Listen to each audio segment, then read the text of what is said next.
Hello and welcome to a prospecting video. In today's video, we're going to be going over the best methods for sand dollars. Now, this event has been out for 1 day so far, and you need a lot of sand dollars.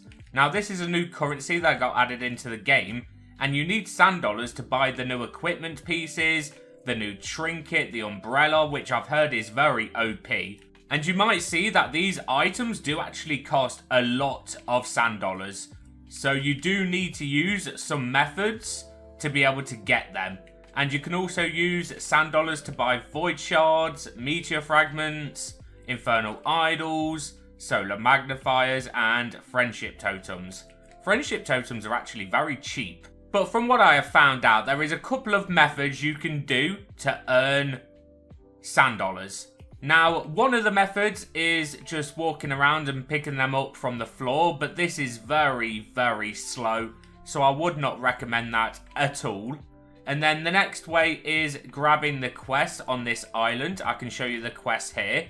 You have a charity for work quest, which you have to give a 20 kg gold to the vagrant, and then beach foraging, where you need to pick up 25 sand dollars. As you can see, picking up sand dollars is very hard, and the reward is only 60 sand dollars. And for the 20 kg gold, it's only 100. So you do need a faster way to make sand dollars to be able to buy all of this good stuff. And this is where the summer collection comes in. Deliver summer, tidal, or half flame ores for rewards. Now, summer, tidal, and half flame are modifiers in the game. So you need something called modifier boost. Now, I have 530 because I'm just using a normal build. Now, if you are endgame and you're looking for a modifier-based build so you can get Summer, Tidal, and Half-Flame, then I can show you that now. This is the Ascended version of a hybrid build. As you can see, next to some of the ores inside of the museum, you can see a little icon with M, with a green M, and that means they are specifically for modifier boost. Now, you will get a lot of modifier boost by using this build. Now, if you don't have Ascend equipment, because it is very hard to get, you can use this build right here. This is a non-Ascended version. I will leave both of these builds in the description. But now we've talked about the builds, let's talk about the Summer Collection. So I have a quality of 625. And to make this go higher, you have to use Summer, Tidal, and Half Flame ores. Now, Summer is the worst, Tidal is the second worst, and then Half Flame is the best. So Half Flame ores will give you the best percentage possible. So now let's talk about the percentages you will get for per ore used. Now, for a Half Flame exotic, which is the best you can get, that will give you 125%. Meaning, you can put 10 items in the collection, so you will get 1,250%.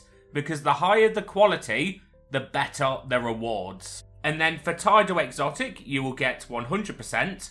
For a Half Flame Mythic, you will get 63%. For a Summer Exotic, you will get 50%. For a Tidal Mythic, you will get 50%. And for a Summer Mythic, you will get 25%. So the best ores to get are Half Flame Exotics. But they are obviously quite hard to get. So you could go for Half Flame Mythics instead, which is what I do. And that gives me a quality of 625%.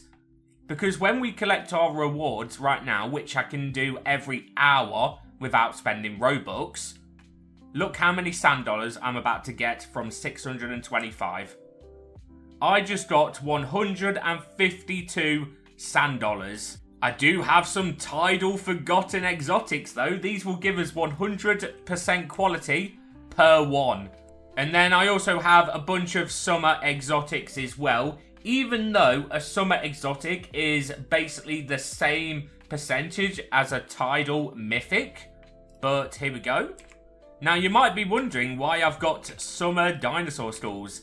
And that is where we're going to move on to the next part of the best method in this game. The Magma Furnace. Now, I never thought I would be back here, but inside of this room that opens every quarter past the hour, you can get something called a dinosaur skull. Now, a dinosaur skull is the easiest exotic to get in the game. I can show you that in the collection, and it's right there. Now, as you can see, I have collected 232 of these, so they are very, very easy to get. Now, you can actually extend the room because it only opens for half an hour, but inside of that room, there is a shrine which you can pay shards to extend the room, so you could technically have the Infernal Heart open 24/7. And that would be the best way to get Half-Flame exotics, especially during a bonfire.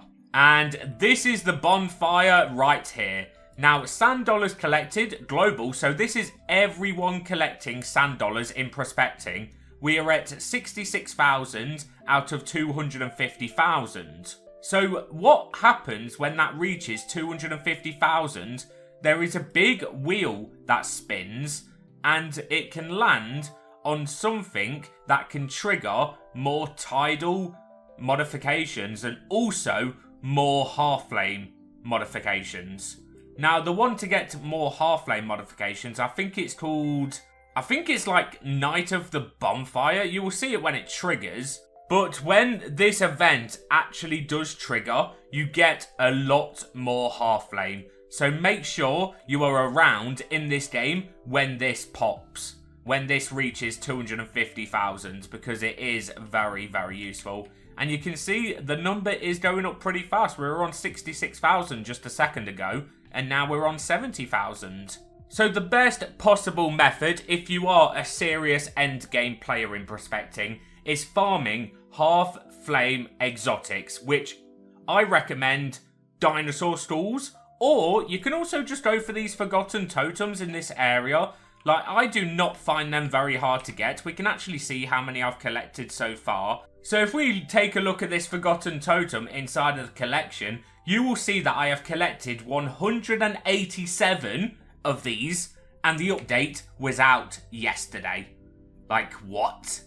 And I didn't AFK overnight either. That's just from me digging for like, I don't want to say it, but 6-7 hours. Now, if you are rich in the Robux and you can spend 45 Robux to speed up the summer collection delivery, then it is definitely worth it. Because you could just print a bunch of sand dollars and then buy all the equipment early if you have enough Robux. It will cost quite a lot though.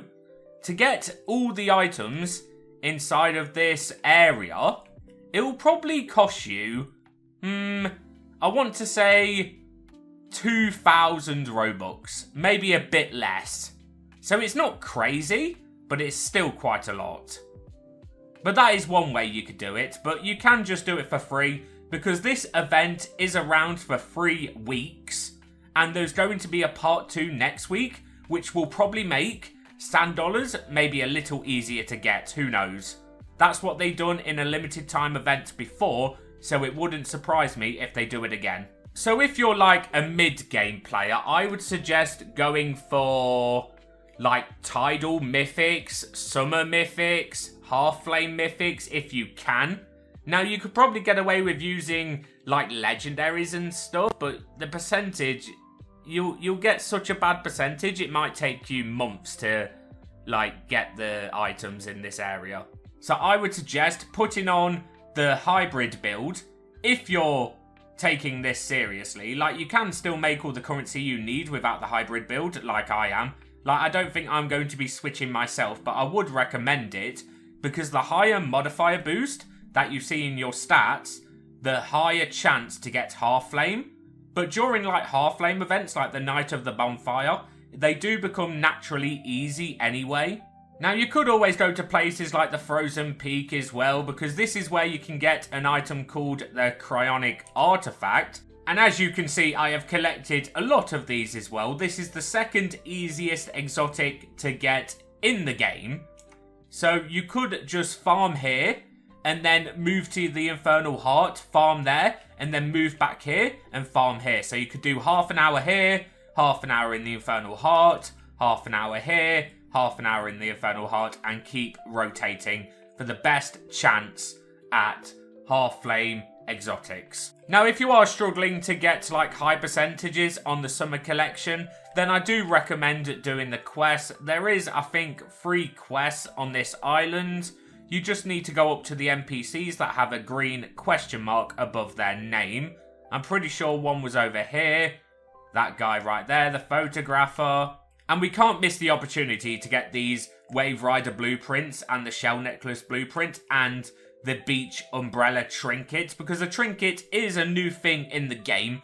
So I would recommend trying to get this as quick as possible. The beach umbrella. And I'm going to actually be buying this and showcasing it in my next video, because I have collected 1,735 sand dollars. And I think I've spent Robux twice. So I've spent 90 Robux. The rest of it was just AFKing the hour, then coming back, putting more ores in. I was just digging here, to be honest, if you want to know my method. I was literally just digging here because, as you can see, the Forgotten Totem's very easy to get. So when Night of the Bonfire triggers from the bonfire, I do actually get a lot of half flame. And when the tidal event happens, I do get a lot of tidal Forgotten Totems as well.